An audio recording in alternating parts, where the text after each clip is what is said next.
નમસ્કાર વિદ્યાર્થી મિત્રો, તમારું હાર્દિક સ્વાગત છે આપણી સૌની સહિયારી યુટ્યુબ ચેનલ સરસ્વતી એજ્યુમાં। આજે વાત કરવી છે ધોરણ 7 વિષય સામાજિક વિજ્ઞાનના દ્વિતીય સત્રના પાઠ નંબર 6 ભક્તિયુગ, ધાર્મિક સમુદાયો અને વિચારકો, સ્વાધ્યાયના જવાબો સાથેનું સોલ્યુશન જોઈશું।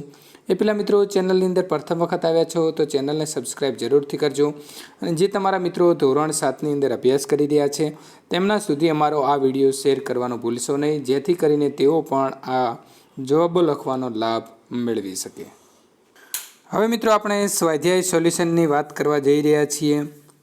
પ્રથમ પહેલો પ્રશ્ન છે, નીચેના પ્રશ્નોના એક વાક્યમાં ઉત્તર આપો।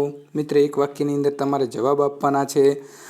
પ્રશ્ન 1નો પેટા પ્રશ્ન નંબર 1ની વાત કરીએ કે દક્ષિણ ભારતમાં ધાર્મિક આંદોલનનું નેતૃત્વ કયા સંતોએ લીધું હતું? તો મિત્રો, દક્ષિણ ભારતની અંદર ધાર્મિક આંદોલનનું નેતૃત્વ લેનાર અલવાર અને નયનાર સંતોએ આ જે નેતૃત્વ છે એ લીધું હતું। પ્રશ્ન નંબર 2ની વાત કરીએ તો બંગાળમાં હરિબોલનો મંત્ર કોણે ગુંજતો કર્યો હતો? તો હરિબોલ જે છે આ મંત્ર કોણે આપ્યો હતો? તો મિત્રો, બંગાળમાં હરિબોલનો મંત્ર જે છે એ ચૈતન્ય મહાપ્રભુએ ગુંજતો કર્યો હતો।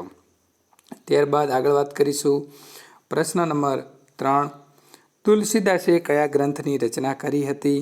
તો તુલસીદાસે રામચરિત માનસ, મિત્રો ખાસ યાદ રાખજો, અને બીજો જે છે એ વિનય પત્રિકા ગ્રંથની રચના કરી હતી। આમ તુલસીદાસે 2 ગ્રંથ લખેલા છે, રામચરિત માનસ અને વિનય પત્રિકા। પ્રશ્ન નંબર 4ની વાત કરીએ તો શીખોના પવિત્ર ગ્રંથ ગુરુ ગ્રંથ સાહિબમાં કયા સંતની કવિતાઓનો સમાવેશ કરેલો છે? તો શીખોના જે પવિત્ર ગ્રંથ છે મિત્રો ગુરુ ગ્રંથ સાહિબ, એમાં સંત કબીરની કવિતાઓનો સમાવેશ કરવામાં આવેલો છે। ત્યારબાદ આગળ વાત કરીશું પ્રશ્ન નંબર 5, ભારતમાં સૂફી મત ફેલાવનાર સૂફી સંત કોણ હતા? તો ભારતની અંદર સૂફી મત ફેલાવનાર સૂફી સંત જે છે મોઇનુદ્દીન ચુસ્તી હતા। ત્યારબાદ આગળ વાત કરીશું પ્રશ્ન નંબર 2, માગ્યા મુજબ નીચેના પ્રશ્નોના ઉત્તર આપો।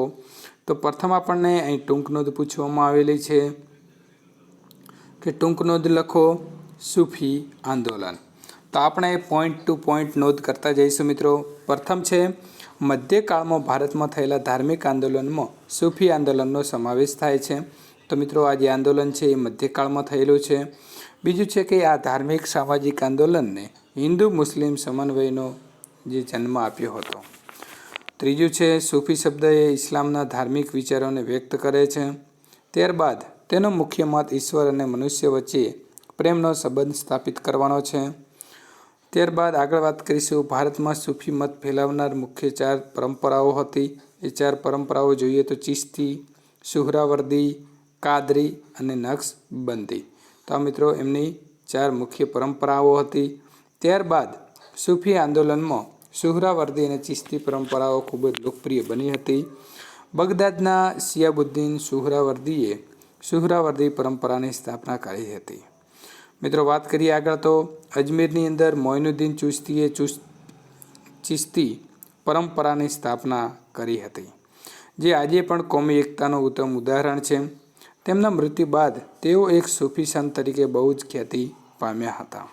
આગળ વાત કરીએ તો મોઇનુદ્દીન ચિશ્તી સિવાય કુતબુદ્દીન બખ્તિયાર, બાબા ફરુદ્દીન ગંજ એ શકર, નિઝામુદ્દીન ઓલિયા, ખ્વાજા બકી બિલ્લા અને શેખ અહમદ સરહિંદી મુખ્ય હતા। દક્ષિણ ભારતની અંદર શેખ બુરહાઉદ્દીન ગરીબ લોકપ્રિય ચિશ્તી સંત હતા। ત્યારબાદ મિત્રો, પ્રશ્ન નંબર 2ની વાત કરીશું તો ભક્તિ આંદોલન લોકોમાં શા માટે લોકપ્રિય બન્યું હતું? તો એને આપણે પોઈન્ટ ટુ પોઈન્ટ નોંધ કરતા જઈશું। રામાનુજાચાર્યએ ભક્તિ માર્ગનો સરળ ઉપદેશ આપી ઈશ્વરની પ્રાપ્તિનો સંદેશો આપ્યો હતો। ત્યારબાદ આગળ વાત કરીશું ભક્તિ આંદોલનના સંતો, આચાર્યો, વિચારકો વગેરે આમ જનતાની ભાષામાં ઉપદેશ આપ્યા, જેનાથી સમાજમાં બહારના આડંબરો, ઊંચ નીચના ભેદ, વહેમો, અંધશ્રદ્ધા અને કુરિવાજો જે હતા એ ઓછા થયા હતા। આગળ વાત કરીએ તો મિત્રો, પોઈન્ટ નોટ કરતા જ જજો। ધર્મનો સાચો અર્થ સામાન્ય માણસ સમજી શકતો ન હતો, તે હવે સમજવા લાગ્યો હતો।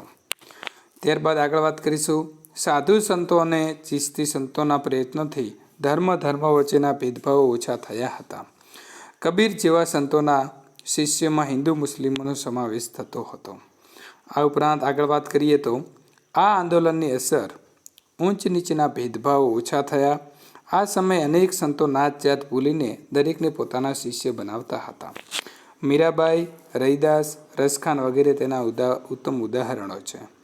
આમ ભક્તિ આંદોલને સમાજની કાયાપલટ કરી, હિન્દુ અને મુસ્લિમ સમાજને એક કરવાની વાત કરી. દરેક સંતે સંભાવ, સદાચાર અને ભાઈચારાની વાત કરી હતી. ત્યારબાદ જો આગળ વાત કરીએ તો ભક્તિ આંદોલનના સાક્ષરતાના બધા દ્વાર જે છે ખોલી નાખવામાં આવેલા હતા. આથી ભક્તિ આંદોલન લોકોની અંદર ખૂબ જ લોકપ્રિય થયું હતું. પ્રશ્ન નંબર 3ની વાત કરીએ તો મહારાષ્ટ્રના સંતો વિશે ટૂંકમાં પરિચય આપો. તો આપણે એક પછી એક સંતની વાત કરીશું. પ્રથમ છે જ્ઞાનેશ્વર. મિત્રો, તેમણે મહારાષ્ટ્રમાં ભક્તિ આંદોલનના શ્રી ગણેશ કર્યા હતા. ફક્ત 15 વર્ષની વયે તેમણે જ્ઞાનેશ્વર ભગવદ્ ગીતા પરની ટીકા જ્ઞાનેશ્વરી લખી હતી. ત્યારબાદ બીજું નામ છે નામદેવ. તેઓ યુવાનીમાં અધર્મ માર્ગે હતા, પરંતુ સાચી વાત સમજાતા તેઓ ધર્મના માર્ગે વળ્યા હતા અને મહારાષ્ટ્રના મહાન સંત ગણાયા હતા. ત્યારબાદ આગળ વાત કરીએ તો એકનાથ. તો તેઓ મહારાષ્ટ્રના મહાન સંત હતા. તેઓ ઊંચ નીચના અને નાત જાતના ભેદભાવનો વિરોધ કરતા હતા. તેઓ સૌને સમાન માનતા હતા. ત્યારબાદ આવે છે મિત્રો તુકારામ. તો તેઓ મહારાષ્ટ્રના સંત કવિ છે. તેમણે રચેલા અભંગો ખૂબ જ જાણીતા છે. સમર્થ ગુરુ રામદાસ આવે છે એના પછી. તો તેઓ શિવાજીના ગુરુ હતા. તેમણે આધ્યાત્મિક અને સાંસારિક જીવનને જોડવાનો પ્રયાસ કર્યો હતો. લોકોને ઉપદેશ આપવા માટે તેમણે દાસબોધ નામના ગ્રંથની રચના કરી હતી. તો મિત્રો, અહીં મહારાષ્ટ્રના જે થઈ ગયેલા સંતો છે એમને આપણે અહીં એમનો ટૂંકમાં પરિચય મેળવ્યો. ત્યારબાદ આગળ વધીએ તો પ્રશ્ન નંબર 4, એકેશ્વર પરંપરામાં સૌથી મહત્વપૂર્ણ સંત કબીરનો પરિચય આપો. તો અહીં આપણને સંત કબીર જે થઈ ગયા છે એમના વિશેનો પરિચય પૂછવામાં આવેલો છે. તો એકેશ્વર પરંપરામાં કબીર સૌથી મહત્વપૂર્ણ એવા મધ્યકાલીન સંત કબીર વ્યવસાયે વણકર હતા. તેઓ ગૃહસ્થી હતા. તેઓ નિગુણ શાખાના સંત હતા. ત્યારબાદ આગળ વાત કરવામાં આવે તો બીજકે તેમનો કવિતા સંગ્રહ છે. શીખોના પવિત્ર ગ્રંથ ગુરુ ગ્રંથ સાહિબમાં તેમની કવિતાઓનો સમાવેશ કરેલો છે. તેમના શિષ્યોની અંદર હિન્દુ અને મુસ્લિમોનો સમાવેશ થતો હતો. ત્યારબાદ મિત્રો આગળ વાત કરીશું પ્રશ્ન નંબર 3. જોઈએ તો નીચે આપેલા વિકલ્પમાંથી સાચો વિકલ્પ શોધીને સાચો ઉત્તર મિત્રો તમારે લખવાનો છે. તો પ્રથમ જો વાત કરવામાં આવે તો ગુરુ નાનક કઈ શાખાના સંત હતા? તો મિત્રો સાચો જવાબ સી આવે છે. જે ગુરુ નાનક હતા એ નિગુણ શાખાના સંત હતા. ત્યારબાદ આગળ વાત કરીશું બીજું છે જ્ઞાનેશ્વર ભગવદ્ ગીતા ઉપર લખેલ ટીકા કયા નામે ઓળખાય છે? તો જ્ઞાનેશ્વરી તરીકે ઓળખવામાં આવે છે. ત્યારબાદ આગળ વાત કરીશું ત્રીજું છે મિત્રો મહારાષ્ટ્રમાં કયા સંતના અભંગો ખૂબ જ જાણીતા થયા હતા? તો તુકારામ જે છે એમના જે અભંગો છે ખૂબ જ જાણીતા થયા હતા. ભારતમાં સૂફી મત ફેલાવનાર કેટલી પરંપરાઓ હતી? તો મિત્રો આપણે ઉપર જોઈ જ છે કે 4 જે છે એ અલગ અલગ પરંપરાઓ હતી. ત્યારબાદ પ્રશ્ન નંબર 3ની વાત કરવામાં આવે તો મને ઓળખો. તો મારા ગુરુ જે છે એ સમર્થ રામદાસ હતા. તો મિત્રો છત્રપતિ શિવાજી આવશે જવાબ. ત્યારબાદ બીજું છે કે હું મહારાષ્ટ્રમાં ભક્તિ આંદોલનનું મુખ્ય કેન્દ્ર હતું. તો પંઢરપુરનું વિઠ્ઠોબા મંદિર જે છે એ આવશે. ત્યારબાદ જો વાત કરવામાં આવે તો અજમેરમાં ચિશ્તી પરંપરાની સ્થાપના કરનાર હું હતો. તો મોઇનુદ્દીન ચિશ્તી. મિત્રો અહીં આપણું સંપૂર્ણ સ્વાધ્યાય સોલ્યુશન પૂર્ણ થાય છે. આગળના પાઠનું સ્વાધ્યાય સોલ્યુશન જોવા માગો છો તો અહીં એડ સ્ક્રીન ઉપર અત્યારે જે તમને વિડીયો તમે જોઈ રહ્યા છો એના ઉપર ક્લિક કરીને જઈ શકો છો. મિત્રો અમારો વિડીયો પસંદ આવ્યો હોય તો લાઈક કરવાનું ભૂલશો નહીં અને તમારા મિત્રો સુધી શેર જરૂરથી કરજો.